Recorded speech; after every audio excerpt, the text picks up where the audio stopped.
who brought you RuPaul's Drag Race and $1 Million Listing. This is World of Wonders Wow Report. Things that make us go wow. Well, hello. I'm Fenton Bailey, co-founder of World of Wonder, here with our Chief Creative Officer, CCO, Tom Campbell. I'll introduce myself. Yeah. That's good. I like that. That way. And who are you? I am Club Kid turned best-selling author James St. James. Very good. And the three of us, we get together like witches and count down Weird sisters. the top 10 things that make us go, wow. Now, the reason you just heard San Francisco at the beginning here before we started talking is because that was a one-hit wonder, and I thought that's what we'd do this week. We're tossing out the format, and we're going rogue today. Well, yes, rogue, but still top 10 one-hit wonders. And of all time. Of all time. And the reason I played the San Francisco one is because Scott McKenzie said, it was his song, he wrote, he said, if you're going to have a one-hit wonder, San Francisco is the one to have. Oh. So we'll see about that, Yes, right? yes, we will. As we do our countdown, let's start at number 10. Number 10. The amazing thing about a one-hit wonder is it's an amazing feat, right? Because you're not building on your star power necessarily. You just have a song that's so catchy that it takes the nation by storm. And these are mine are unforgettable. I don't know about yours. My first is from the '60s. It's a country western song. It actually was the first country western song that was both number one on the pop charts and the country charts. 1968. The first one to do that? Yes. Oh. By Jeannie C. Riley, Harper Valley PTA. Oh! Let's play this a little bit. Let's just start playing it. We can listen to it while I talk. Oh, that's a good song. Do you know the song?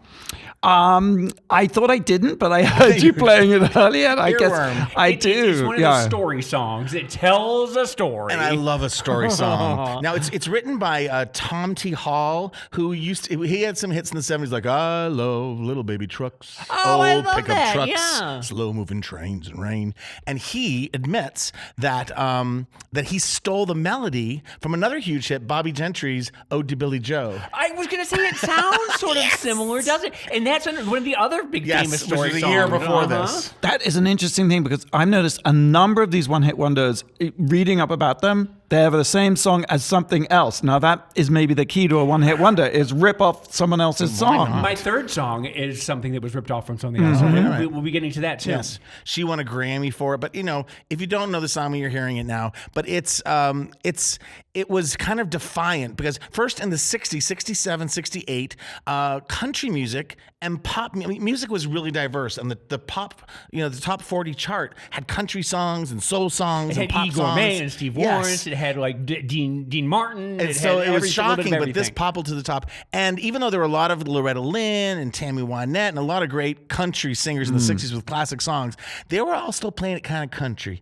They were all being kind of gamey. And these lyrics are all about a mama who wore her dresses way too high and boots. And Jeannie C. Riley had that look too when she performed. So she kind of had this very modern. People are saying that she was the harbinger to Shania Twain. Isn't that great? You can look back and have all these. I can see that. But she was kind of sexy and contemporary and sang the song, which got her into the other thing about having a one-hit wonder back then is it could open a lot of doors. She was on TV with Bing Crosby and Frank Sinatra. And while she had other country hits, she never really had this mainstream crossover hit. It's not a quiz, but who was the first female artist to have a number one country and pop hit after her in 1980? Dolly Parton. You're right, 9 to 5. But tell us a little bit about what the story of the song is, and then because it spawned a made-for-TV movie and a series. Yes, which makes a one-hit wonder even bigger is it became a movie with Barbara Eden after I Dream of Jeannie, and then it was a short-lived NBC series. But I remember watching it. I do too. I loved it. Yeah.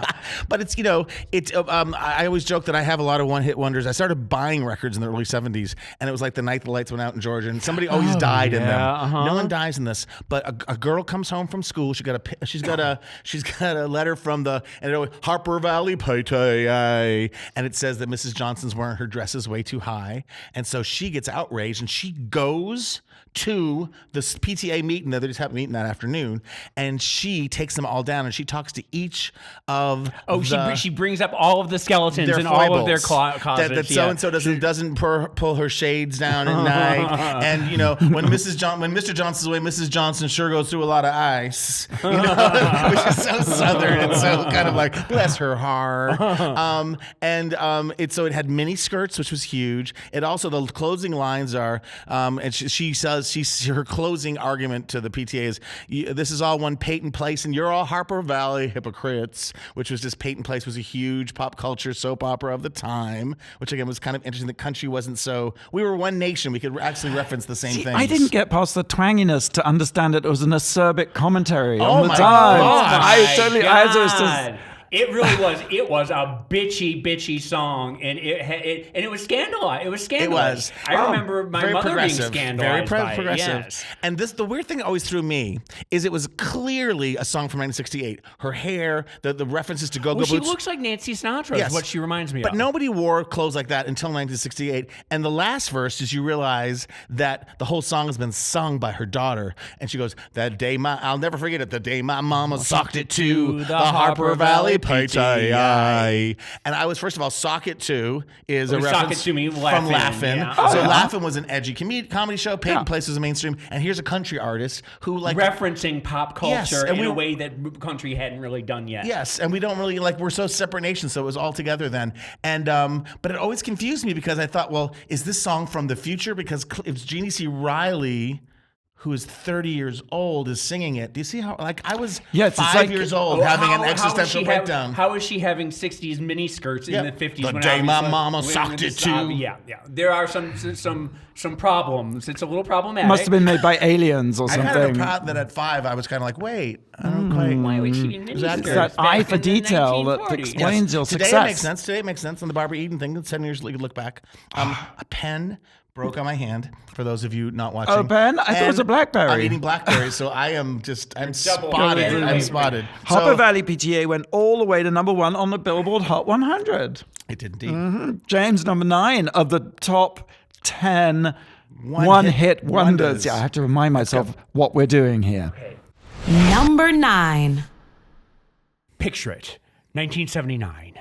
Okay, we are in the dying days of disco, but it is the last great thrust of disco that summer. We have songs like Bad Girls, The Freak, YMCA, MacArthur Park, Tragedy by the Bee Gees, Good Times by Chic. Okay, so it's about to end, but it's having that one last glorious burst before it all comes tumbling apart, right? Now, we're in Fire Island. Okay, picture it. Fire Island is a gay mecca now. In 1979, you've got to imagine that it was just one big orgy of shirtless men. Pre-AIDS. It is just thousands and thousands of them converging for just a big, disco orgy, right? And we're out of time. But I enjoyed every minute of it. No, but I'm telling you, this is absolutely fantastic. Listen, there's a concert on the beach at the very end, in the middle of the summer. July 7th is what they did. July 7th, 1979. And the headliner is Donna Summer. Okay, she's got MacArthur Park she's on the and beach. Bad Couldn't Girls. be a bigger star in the world at that Not moment. a bigger star in the world. She breaks her leg and has to cancel at the very last minute. There's a 16-year-old Canadian girl named France Joli that's on her label. She says, France, why don't you go and sub in for me? From Casablanca, the label Casablanca. Yes. So it's the big end of the concert. They announced that Donna's not coming out, but the 16-year-old girl, as everybody starts booing, everybody is furious. She goes out, a nobody. She belts in, "Come to me." Okay, so let's listen to just a second of that as it goes into a throbbing disco song, and we're back. Okay, so she walks out on stage. She does an extended version. 7 minutes later, she walks off stage, and she is the biggest star in the world. The faggots go bananas. And Gato, which is just as good. For the rest of the summer, it's the number 1 hit. It starts in Fire Island, and then it's played at Studio 54. Then it's played at Xenon. Then it's played at every gay club in the country. It goes to top 10 on the charts. It's the number 1 disco song of the year. Okay, and it is till this day you hear that song, and it is one of those songs that defines the disco era. It was on a Love Boat, it was on Fantasy Island, it was on Midnight Special, it was on Johnny Carson. She was everywhere. 16-year-old girl, just sexy, sexy, sexy in a way that was very Lolita-esque at the time, and people loved it. Now it's a little creepy to see. You watch the video. I have the video on the Wow Report, and she is Madonna before Madonna, and it's just a fascinating story. It's a Busby Berkeley, 42nd Street. You're going out there and nobody, but you're coming back a star, kid. And she never had another hit after that, but to this day, she still sings. So that's France Jolie. Come to me, 1979. Okay. What was its chart position? Oh, it says here it rose to number 15 on the Billboard Hot 100. Yes, but it was more than a pop hit. It was a dance anthem. It defined the decade, really. Well, number 8. Number 8.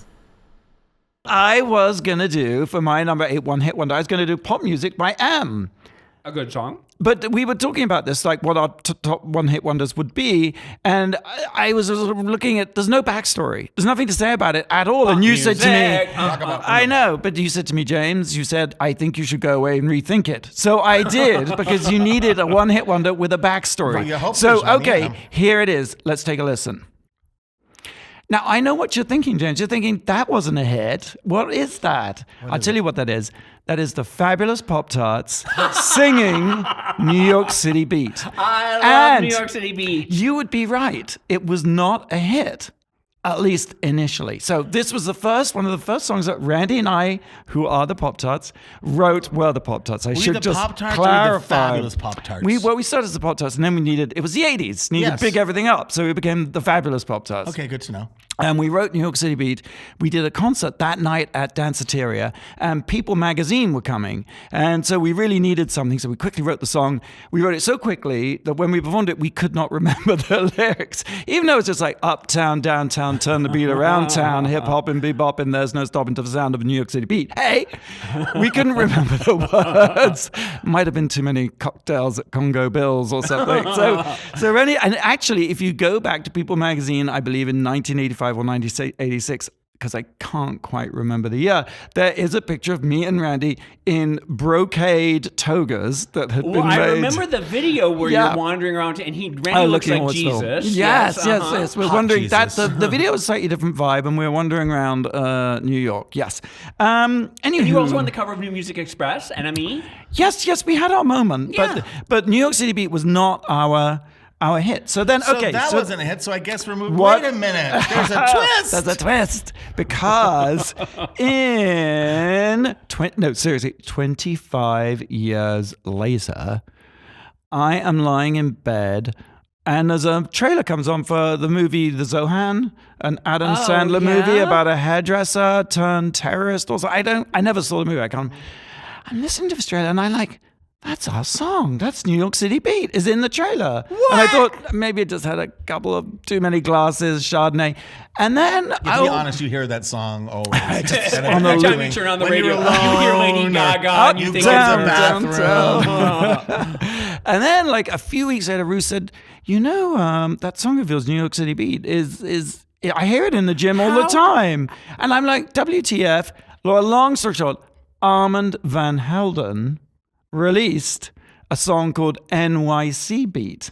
And it's not only that the resemblance is uncanny, it is the same song. He sampled it? It's the entire song sampled. Was Armin a friend of yours? Did you know? No, not a friend. How did not you a friend. It? Here's the thing. So we were signed to Personal Records. That was they had Claudia Barry and Fonda Ray and Lisa Nicole Jam. I wonder if I take you home. Sure. And the record came out. It was a huge failure. Nothing happened. So, what happened to records in those days? They all went to the bargain bin on St. Mark's Records. I'm assuming that's where he was one day, and he picked it out. And he thought it was so good, he just couldn't wait 25 years to sample the entire song in its entirety, remix it and re-release it. And wait, you really think that's what happened? He looked at the pictures in the back and goes, these guys can't still be around. Right, they must be dead. Well, did you ever contact him? Did you ever do anything? So here it is. It's climbing the charts And it's our song. And so we Well, come. why didn't you say We did. We called our lawyer and said, I think something's going on here. And apparently, Rebel. rumor has it that Rebel reached out and they said, no, Armand Van Helden wrote it. And Rebel came back to us and said, well, it says he wrote it. So, and I said, well, I happen to have here the a cappella backing tracks.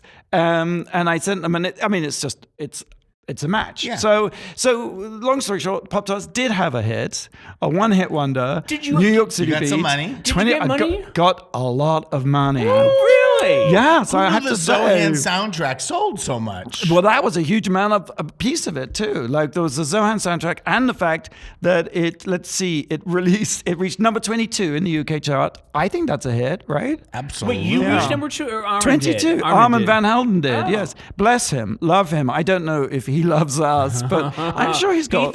He thought he'd gotten away with it too. Come if it on hadn't been for over. those meddling You'll kids. bring him over to Musso and Frank's. You'll buy him a dinner with the money. You'll all be friends. And the irony is, had Where's he the reached follow-up? out to us and licensed it, we probably would have only got $1,000 or something, or a few $100s, or would have said, "Go ahead, have And at as it it." stands, you got 20 million? So, well, not exactly. I mean, I'm sitting here in the basement of World of Wonder. So Oh it's no, like- we have the background.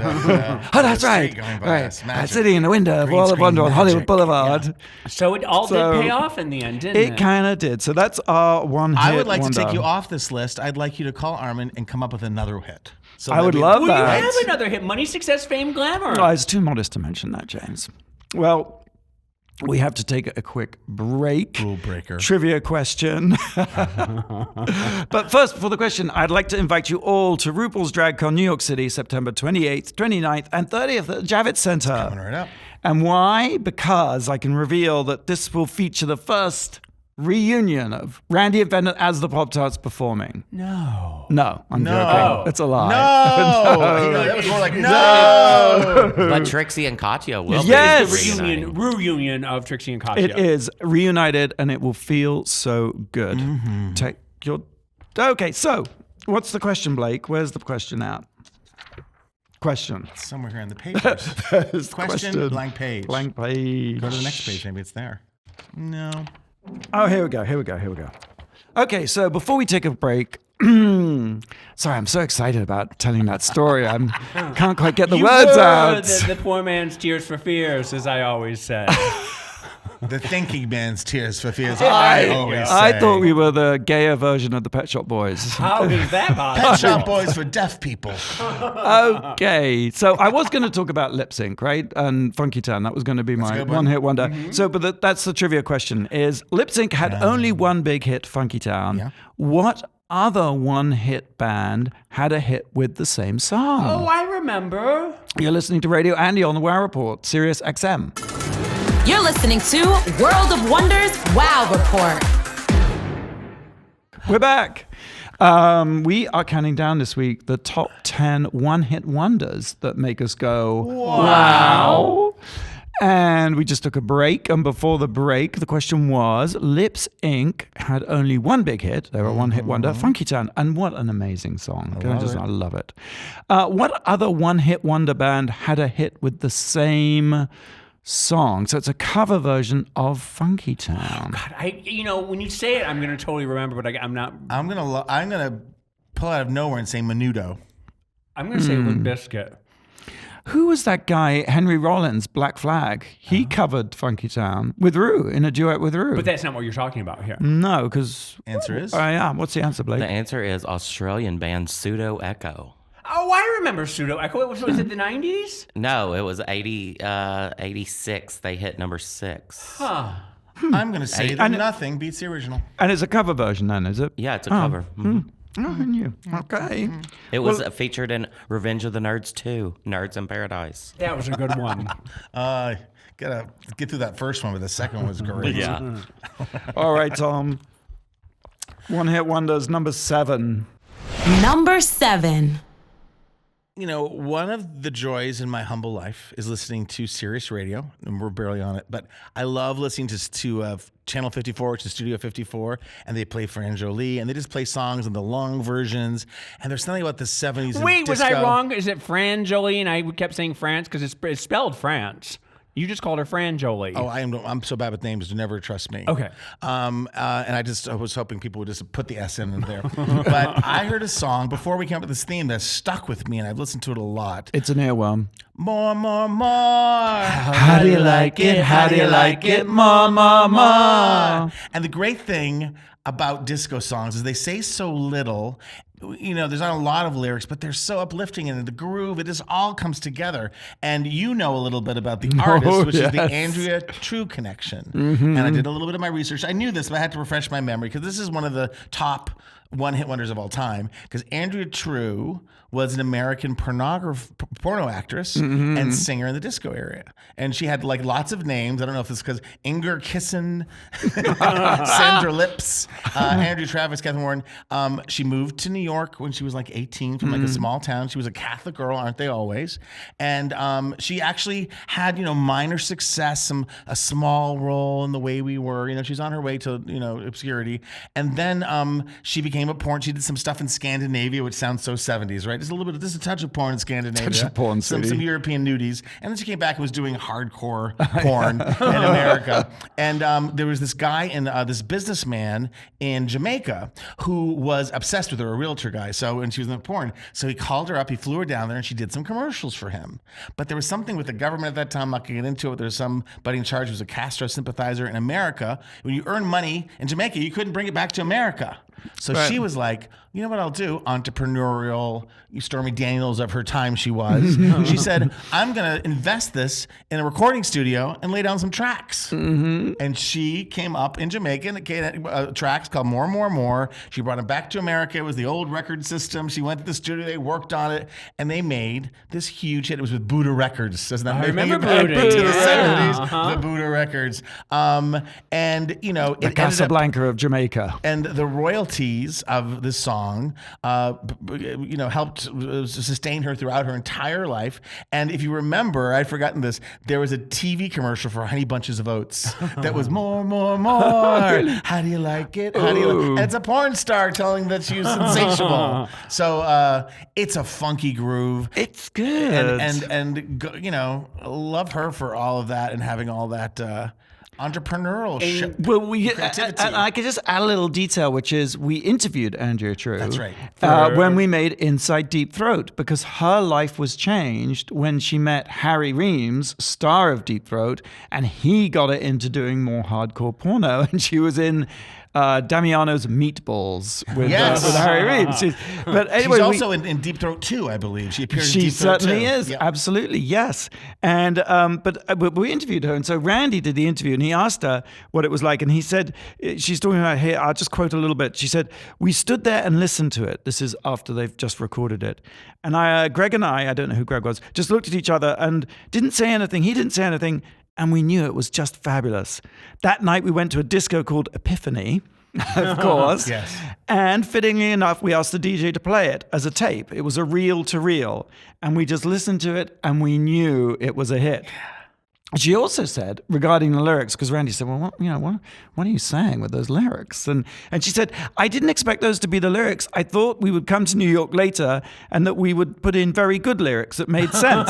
Because the lyrics made absolutely no sense at all. Get the camera rolling, get the action going. And she, baby, she said, it was real. What else did anyway? She said the explanation she gave was that she was making a real estate commercial. They wanted to get a shot in the pool. The sun was setting. Get the cameras rolling. Get the action going. She said it wasn't fucking. It was like that was really what was happening. She just shot a real estate commercial with someone in a pool. That's so funny. Well, it was number one when my mom graduated high school. So, hi, Mom. Right, 1976. It went all the way to the top. Oh, man, that's a good song. James. Number 6.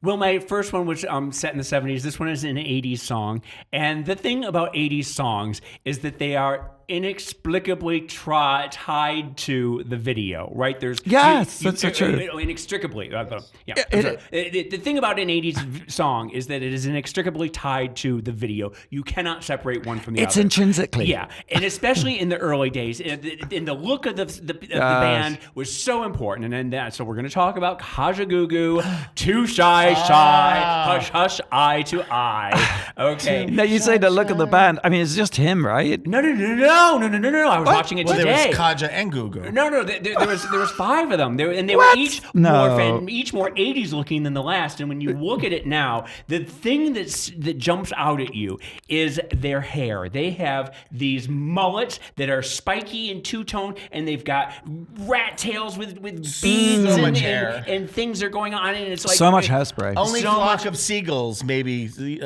rivaled them in the volume of hair. And it's so interesting because it's hard to imagine that a mullet was fabulous and new. And when you saw it in Middle America, we just were like, what in the hell is this? And it was chic and it was cool. And later it became such a joke, and it's still such a joke now. They still love it in the South, though. Well, but I'll tell you something. But it was fabulous and, like I said, chic and cool. Really? And looking at them, the shock of the new. We had seen a little bit before with Tears for Fears. We'd seen it on John Taylor. We'd seen Bono had it a little bit. Big Country. That was just slightly unkempt hair, wasn't it? No. It was spiky, and then it was shaved, and then there was the long part in the back. Okay. And that's what that was new. It was the shock of the new at the time. I have a little post thing there because when I saw it, Lamal, the lead singer. Yes. Where is he now? Well, we're going to get to that in a second. But Lamal was the uber twink of the 80s, and he was somebody that we had never seen a little gay boy who was just working it like that. This is pre Boy George, so the idea of gay and out gay. But he wasn't out gay, was he? He was just fey. We're gonna get to that. Okay. We're getting to that. It's an investigative report. And we have to move on. No, hold on. Once I get to, oh my God, you guys keep doing this to me. So Kajagoogoo never had another hit after that, but Lamal did. Lamal did Never Ending Story. If you guys remember, he did the theme song from Never Ending Story. Yes. I had such a crush on him, right? Well, cut to 4 years later, and I get an invitation from Michael Musto to go to have dinner at the Canal Bar with Lamal. No. Right? And I'm dying, right? Well, I have this boy that I am trying to impress, that I'm trying to get work. I have a date, and I ask him to come with me. We go to the Canal Bar. No. We go to the Canal Bar. We sit down. How do you embarrass yourself? No, I didn't embarrass myself. But I sit down. It's me, the boy, Lamal, Michael Musto, and Michael's friend Tiny. Do you remember Tiny? I do. Who worked at Billboard. Anyway, so within 5 minutes, Lamal is all over my boy, and they go home together, and I will never forgive Lamal to this very day. That son of a bitch can rot in hell. What was the name of your boy? I really can't say because he's straight now. He's married, so. But, so that's what you did. But I was trying to get into his pants, and Lamal. Gavin Rossdale? Lamal. Gavin Rossdale? Lamal, if you were in the sound of James' voice, I'll tell you, you were cute for a minute, but I am over you now, Lamal. And this was 80. This was 88. Yeah, it's so great that you're able to move through these things. That you're aware that resentment is just like taking poison, waiting for the other person to die. Good for you, James. I loved him so much, and he just really just... It's tacky. Tacky. I mean, if you're going to do that, sneak out after he drops you off. I know. I hate to pick you up here, but Too Shy reached number 5 on the Billboard Hot 100, but if he had Never Ending Story was a big hit too, so that's not a one-hit wonder. No. Kajagoogoo had Too Shy. Lamal broke out on his own and had a hit that wasn't a hit in America, but it was a big hit in Europe. So I stand by this. All right. Okay. But like I said, Kajagoogoo is another one of those decade-defining songs. Absolutely. Number 5. Well, I have another decade-defining song of the 80s for you, James. Here it is. Yes, of course, you just have to hear the first few plaintive notes, and you know that is Video Killed the Radio Star by Buggles. The interesting thing about this song is that it was number one in 16 countries. You know, Australia, Austria, France, and Italy, Ireland, Spain, Sweden, Switzerland, and it barely made the top 40 in the United States. But I'll tell you something about that, though, because that was at the time, it was as MTV first started, and if you'll recall, songs would be on MTV, and they'd be in heavy rotation, but it took another year or so for it to crack the radio. Because there were two different businesses at the time. It was a huge hit on MTV. Specifically, it was the very first music video ever played on MTV. And did you know there were some concerns that it was too violent? Because they blow up a television. Simpler times. It was August 1st, 1981, was that it? It absolutely was. And why do you remember that, Because August James? 1st is my birthday. Yes, and how old were you then, I James? think I was 15. 15 or 14. 15, yeah. What straight boy were you in love with then? Scott Anywho, the video is very memorable. There's a girl in a silver jumpsuit in a giant test tube lowered on a wire. And it was one of the first videos by Russell Mulcahy, who, of course, did so many of the era's defining music videos. Wild Boys, some of the most expensive. And it was one of the first videos by Russell Mulcahy, who did so many of the era's defining music videos. Those sort of Duran Duran, Wild Boys. In fact, all the Duran Duran videos. I mean, he was just... Well, he was famous. That's what he brought to the genre, was that sort of effortless, or that sort of like international chic. International glam. They were always Jets, in Bora Bora. yachts, They were in Indonesia, and they were always in fabulous outfits. He went on to have a really great movie career for a while there, too. He did indeed, 90s. Highlander, yes. Yeah. The interesting thing is, though, that this video is kind of tacky. I mean, no, Russell, no, really, it's just a little bit sort of... It's amazing how the future looks naff. It didn't look... It felt very futuristic when the video came out, because it was state of the art. Right. But it was... Well, he didn't know. There were certain video tropes that happened as the genre moved along in the 80s, and we don't really understand them yet. Pioneering days. So it seems very sort of like just... It doesn't go anywhere, and it's weird. And Exactly. And I picked this song because it does have a story. Trevor Horn, who was one half of the Buggles, he went on. He actually is my favorite music producer of all time. Art of Noise. I mean, everything on ZTT Records. Doom, doom, doom, doom, doom, doom, doom, doom. Yes, and of course, Frankie Goes to Hollywood. Oh, right. Yeah, and of course, ABC, Look of Love, and things like that. So a marvelous. Shoot that poison arrow through your heart. Do you know who? He has such a good voice, dude. Do you know who starred in the Poison Arrow video? Who? That was Lisa Vanderpump. Lisa Vanderpump. Oh my! Yeah. Wow. She was a video vixen in the 80s. Oh my goodness, that makes sense. Mm-hmm.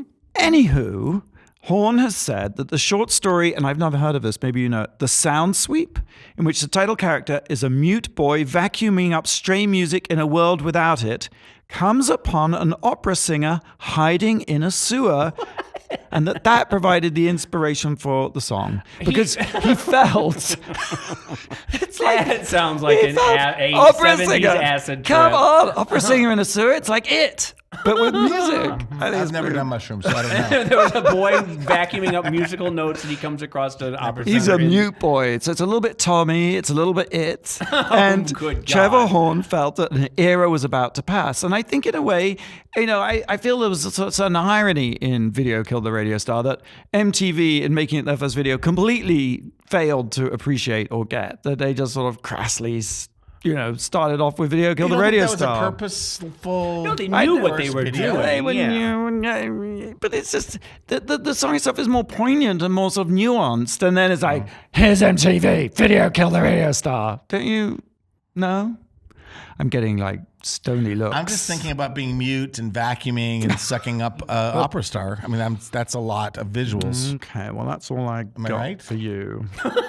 Sometimes we're supportive, sometimes we're not.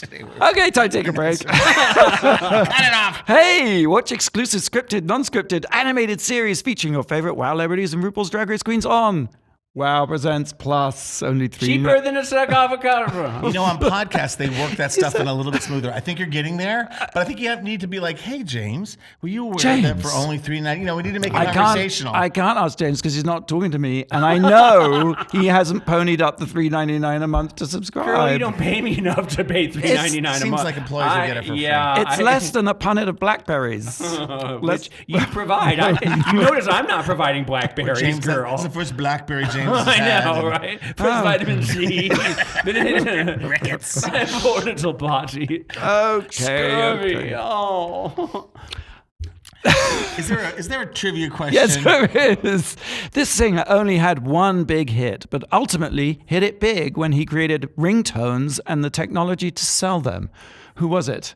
You're listening to The Wow Report on Radio Andy, and we'll have the answer for you after the break. You're listening to World of Wonders Wow Report.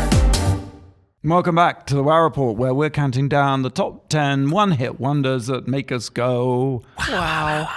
yes. Wow.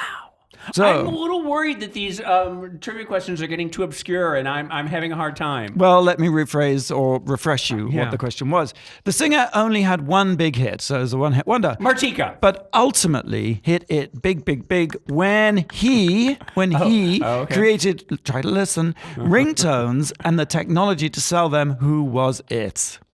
I have no idea. The only thing that came to my mind was Gary Newman, Cars. That's a really good guess. Thank I you. think it was Rick Astley because I think he's He had several hits. Like Rick Roll. and lots of ringtones. He did have he had 3 hits that I remember.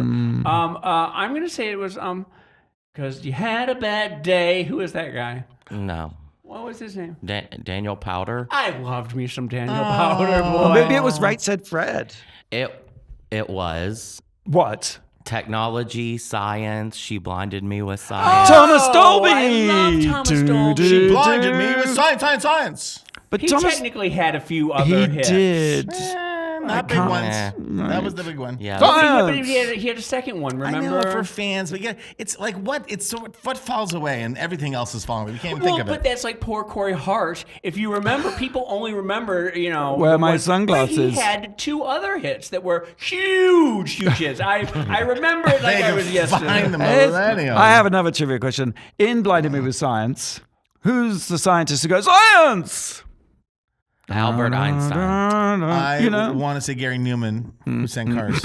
No. Martika. Magnus Pike. Who's Magnus Pike? A British television character. Good. Now, talk about getting obscure. Good God. Let's hoover on with our top 10 countdown of songs that make us go, one-hit wonders, I should say. I was ready to say, wow. Make us go. Hey, Mickey! Number 4. Oh, Mickey, you're so fine. You're so fine. You blow my mind. Hey, Mickey. Chugunk. Play it. Mickey.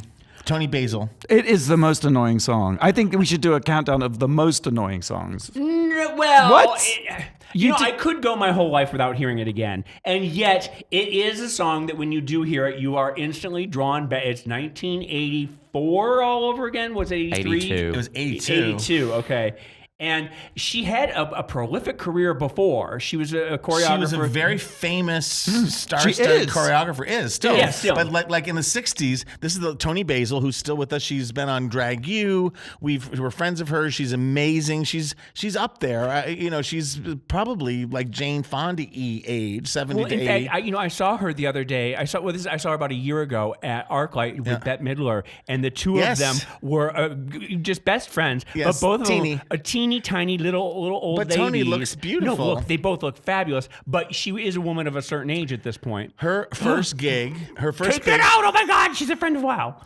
Her first gig was as a dancer on Shindig. Do you ever see Shindig? yes. I never saw it on TV. I was too young. But it was that sort of go-go dancer show, and she was one of the go-go dancers. She also does that famous Tammy concert with like the Beach Boys and the Supremes. Anyway, she was like the go-go dancer in that. But she went on to she choreographed and helped direct David Byrne's Once in a Lifetime. Yes, she for came up. Talking And she Heads. came up with the fabulous the thing that he does with it, and that Yes. David Bowie did too. If you Yes. recall, she's responsible for Diamond that. Dogs tour, Glass Spider tour of Bowie's. Yeah. and Those she are pretty also- good dance moves. It's amazing. I mean, Same as it memorable. ever And was. also, if you remember, Oh, when he goes down like right. that and does that, that's her too. And she's worked with Bette Midler, Tina Turner. I mean, incredible. So, in 1981. But how did she become a singer? How did that transition? How did she have a one-hit wonder? You know certain people you meet. She worked with Mark Chapman, who's just like a name. Because, you used to have records and albums and you just would read them and know people's and names. Mark Chapman's name would always be on them. Beyond them. And he did.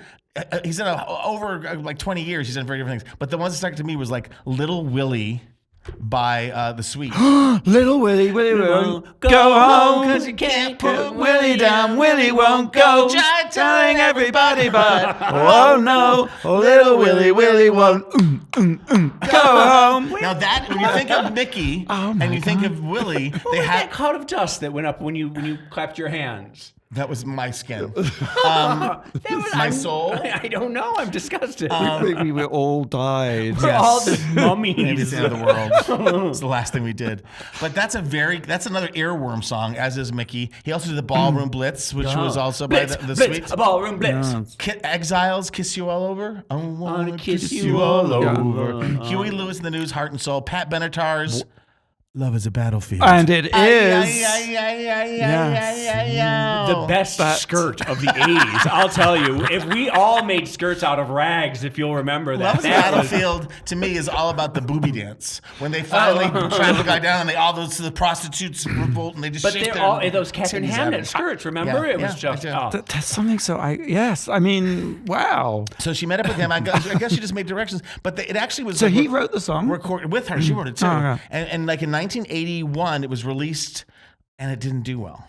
And so then it was re-released and it did huge, like it's a song that you could sing in any language But you could is sing this along. partially because of the video was so, it really... They recorded 2 videos. Okay. It is because Mickey by Toni Basil is considered to be the first choreographed dance music video. I can see that, sure. And you think about how it used to jump out on the screen. It was like, again, it was like video screen. It was white. Yeah, lots of negative space. Yes. And she was there. And I guess there's some move where people like jump through a triangle, which is now illegal in competition. But she had done cheerleader competition. She knew what she was doing. She created this iconic look. Yeah. They recorded it one with a band because they didn't know. And they did this one, which was total, like what if we did this high concept? It was so new at the time. It was so brilliant. It was unmissable. Yes. Yeah. Yes. And it's one of those songs that's so catchy that you can go like, oh, I don't want to hear it again, or it's. But that's what I'm saying. Like I don't like it until it starts playing, and then I love it. And you love it. And she put in, I think, in the second time when they re-released it, she put in the "Oh, Mickey, you're so fine, you blow my mind, hey Mick, jigoon, jigoon." She put in the cheerleader part, which kind of makes the song. Well, I was in high school at the time, and every single cheerleading squad and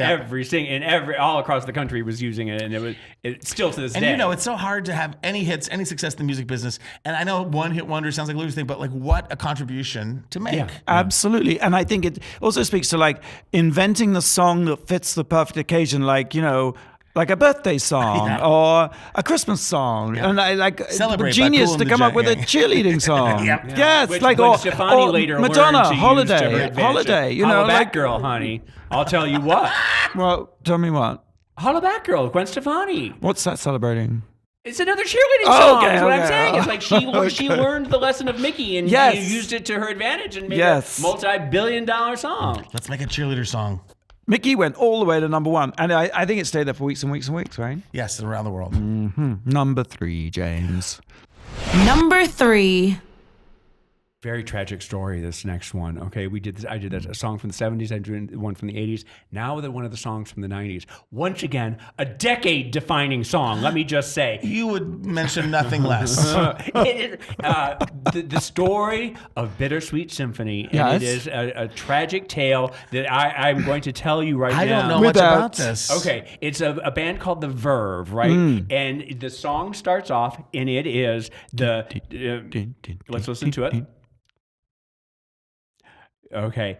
What happened was, this is a Faustian deal they made with the devil. They said to the devil, they said, we want a hit song, and we want a hit song that will be played for 25 years on the radio. We want a song that people will define a decade that everybody will love. And the devil said, you will get that. You will have a decade defining song. You will have a number 1 hit. You will have a song that will be played on the radio for 25 years, but you will never make a penny off of it, and it will only be your number 1 hit. You will never have another song again. And they said, okay, Satan, okay, we'll take that deal. We'll take it. Because what happened was they licensed 6 notes from a Rolling Stone song. Then they went ahead and used 15, okay? And the Rolling Stones lawyer heard that, and you don't fuck with the Rolling Stones. And they said they wanted 100% of the profits of the song. Yeah. And that's what you're entitled to. I can tell that you is- from my experience with New York City Beat. but it's a matter.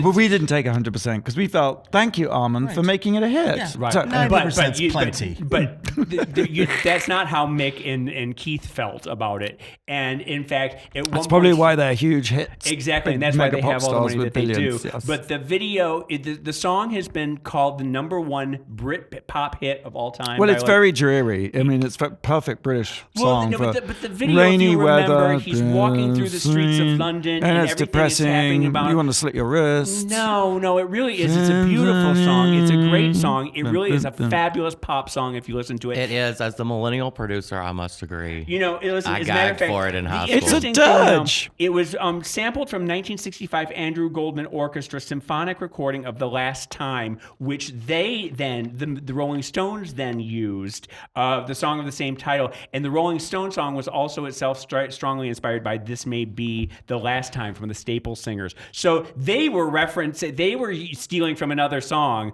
but they have the nerve to say that it stops with not them. very Right, it's generous, such is to them it? because they actually sampled it, right? Yes. And probably the Stones didn't actually sample it, did they? Because I don't think they had sampling technology back in those days. There's also, let me just see. I love it. You got a 50-page essay there. Yeah. The best thing I thought about it, what made me really love it, is at the very end of Cruel Intentions, you find out like the Sarah Michelle Gellar character, and everyone finds out, and it's like playing those notes, and you know she's just like, they rip her cocaine necklace off of her crucifix. Oh, and is it slow motion? Mm-hmm, Yeah, kind of. because it feels like it's got a sort of underwater slurry vibe Right, that's yeah. sort of very. I tell you, every time I watch it, I get profoundly depressed. Wait, hold on. Just one second. Give me 1 second. Hold on. Actually, it was something interesting. Well, the gist of it is that a reporter one time asked Keith Richards about this. Being a hypocrite and all that. Yeah, well, no, they asked him what he thought of the song and if they would ever, what he thought of Bittersweet Symphony, and he said, "Well, if they can write another song or write a better song, then they're welcome to it. But I don't think they have it in them."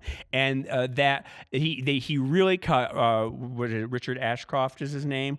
And Richard Ashcroft was so traumatized by the experience that he's never been able to write another buck song. up, Richard. Since It's not then. too late. Come and record with the Pop Tarts. Yes. But it is. It's like I said. It's one of those like deals you make with the devil that you're going to have a #1 song, but you're never going to. It's not going to turn out the way you want. It's a Tales from the Crypt I've never seen. Number 2, one-hit wonder, Number 2. Barbie Girl. That's a good one. Let's listen to a second of it. Okay. Yes. I'll never get this out of my head. That is the thing about it. You know what it reminds me of, actually, and I meant to look this up before doing the show. It reminds me of the Venga Boys. We're here, we like to party. Because Yes. this Barbie Girl, and isn't there some sort of... It is. It's the same general some idea. blip It in also relationship. kind of has a Ms. Pac-Man kind of vibe Yes. to it. you know? Yes, I personally like Plinky Plonky Pop. I love it when everything's like written by a sequencer, written by a machine, and it sounds completely artificial. I'm happy. I don't like acoustic guitars. I remember the Pianos first, and Don't want any orchestras. feelings. I remember the first time I heard it though, and I was in Dallas, and we were on our way to a rave, and the song came on the radio, and we were like, "This is the biggest piece of shit!" Like you Yes. couldn't believe how horrible it was. And then the next day, we all just walked around the apartment singing it all Yes. day long, and for months it was inescapable. It does sound like you'd buy a Barbie thing and that would be like pull a cord and be like, like it sounds cheap and kind of at the Isn't back that of a great? doll's head. I mean, isn't that fantastic?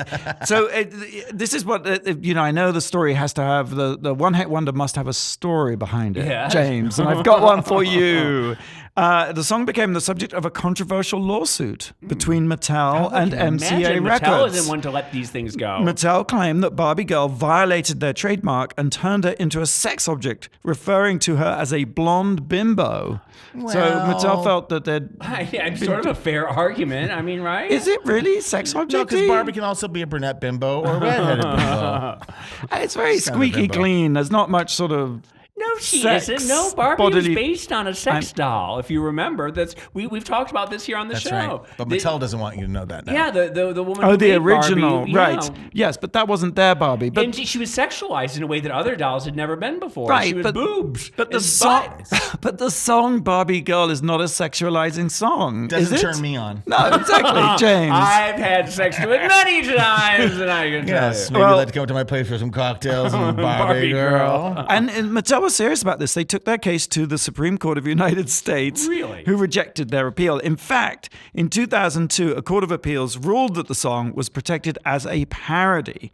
And the judge threw out the defamation lawsuit that Aqua's record company filed against Mattel, concluding in his ruling that the parties are advised to chill. But It's cool for a judge. 2003 is what you said that it was, or 2002? That was 2002, yeah. But that's still like 8 or 9 years after it came out. That's a Well, long... these cases take a long Yeah, time. I'm saying, that's, and even when the CD was released, it said that, quote, the song Barbie Girl is a social comment and was not created or approved by the makers of the doll. I don't know what social comment it's making, but... On a side note, Mattel is laying off a lot of people. And why? Because of the shutdown of Toys R Us. So, yes. I'm Well, a and Barbie girl in a Barbie world. life's Come on, Barbie, fantastic. let's go party! In 2009, here's the kicker. In 2009, Mattel, having spent decades suing, used it, those released sons of a bitches. series of advertisements and a promotional music video of the song with modified lyrics as part of a new marketing strategy brought in to revive sales. Because if you can't beat them, join them, kids. Well, I'm wondering, did they finally start making money off of it, and did it all turn out in the end I okay guess for them? I guess everyone made money or something. There was a meeting, marketing. Someone had a PowerPoint presentation. They talked everybody into it. When we come back, we'll reveal the number one-hit wonder song. You're listening to the Wow Report on Radio Andy Sirius XM. You're listening to World of Wonders Wow Report. Things that make us go wow. And welcome back to the Wow Report, where we've been counting down the top 10 one-hit wonders that make us go wow.